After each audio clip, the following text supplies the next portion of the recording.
তীব্র তাপপ্রবাহ দেশ জুড়ে। তাপ আসলে কোথা থেকে আসে? শীত এবং গ্রীষ্ম নিয়ে বৈজ্ঞানিক ব্যাখ্যা যেমন আছে, ইসলামিক ব্যাখ্যাও রয়েছে। শীত ও গ্রীষ্মের ব্যাপারে হাদিসের ব্যাখ্যা হলো, শীত ও গ্রীষ্মের তীব্রতা আসে জাহান্নামের নিঃশ্বাস থেকে।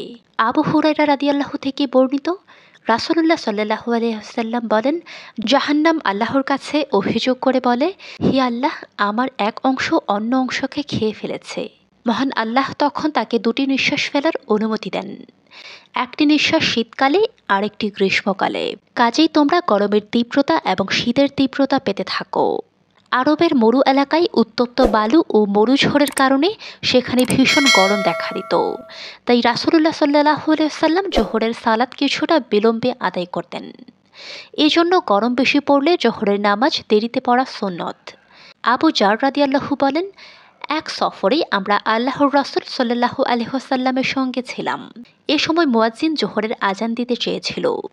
তখন নবী করিম সাল্লাল্লাহু আলাইহি ওয়াসাল্লাম বলেন, গরম কমতে দাও। কিছুক্ষণ পর আবার মুয়াজ্জিন আজান দিতে চাইলে নবী করিম সাল্লাল্লাহু আলাইহি ওয়াসাল্লাম পুনরায় বলেন, গরম কমতে দাও। এভাবে তিনি এত বিলম্ব করলেন যে আমরা টিলাগুলোর ছায়া দেখতে পেলাম।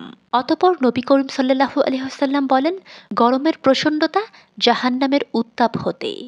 কাজেই গরম প্রচণ্ড হলে উত্তাপ কমার পর সালাত আদায় করো।